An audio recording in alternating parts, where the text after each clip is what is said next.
Hello all, this is me, Soundarya KS. So, in this video, let me read aloud the famous story by Sudha Murthy, How I Taught My Grandmother to Read and Other Stories. So, let's begin. Before I begin, let me tell you the page number. It is page number 1, the first story in the book. So, you can just follow me if you like to and if you want to. How I taught my grandmother to read. When I was a girl of about 12, I used to stay in a village in North Karnataka with my grandparents. Those days, the transport system was not very good, so we used to get the morning paper only in the afternoon. The weekly magazine used to come one day late. All of us would wait eagerly for the bus, which used to come with the papers, weekly magazine, and the post. At that time, Tiruveni was a very popular writer in the Kannada language. She was a wonderful writer. Her style was easy to read and very convincing.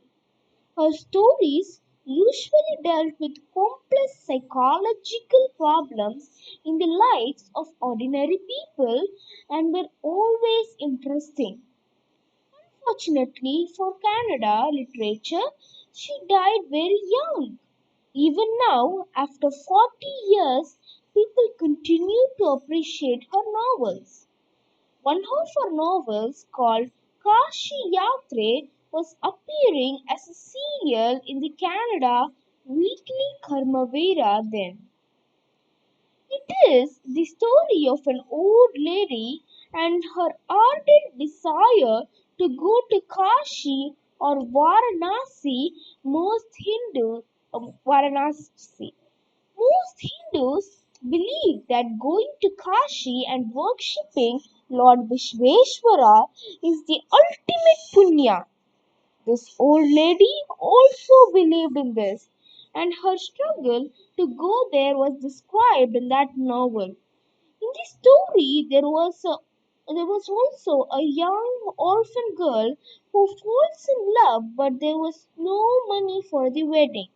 In the end, the old lady gives away all her savings without going to Kashi. She says happiness of this orphan girl is more important than worshipping Lord Vishveshwara at Kashi. My grandmother, Krishna Taka, never went to school, so she could not read. Every Wednesday, the magazine would come and I would read the next episode of the story to her.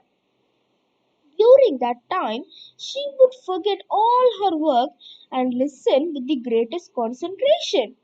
Later, she could repeat the entire text by heart. My grandmother too never went to Kashi, and she identified herself with the novel's protagonist. So more than anybody else, she was the one most interested in knowing what happened next in the story, and used to insist that I read the serial out to her. After hearing what happened next in Kashi Yatre, she would join her friends at the temple courtyard where we children would also gather to play hide and seek. She would discuss the latest episode with her friends. At that time, I never understood why there was so much of debate about the story. Once I went for a wedding with my cousins to the neighboring village. In those days, a wedding was a great event. We children enjoyed ourselves thoroughly. We would eat and play endlessly, savoring the freedom because all the elders were busy. I went for a couple of days but ended up staying there for a week. When I came back to my village, I saw my grandmother in tears. Surprised for I had never seen her cry even in the most difficult situations. What had happened? I was worried. Avva, is everything alright? Are you okay? I used to call her Avva, which means mother in the Canada spoken in North Karnataka. She nodded but did not reply. I did not understand and forgot about it. In the night after dinner, we were sleeping in the open terrace of the house. It was a summer night and there was a full moon. Ava came and sat next to me. Her affectionate hands touched my forehead. I realized she wanted to speak. I asked her, "What is the matter?" When I was a young girl, I lost my mother. There was nobody to look after and guide me. My father was a busy man and got married again. In those days, people did not consider education essential for girls, so I never went to school. I got married very young and had children. I became very busy. Later, I had grandchildren and always felt so much happiness in cooking and feeding all of you.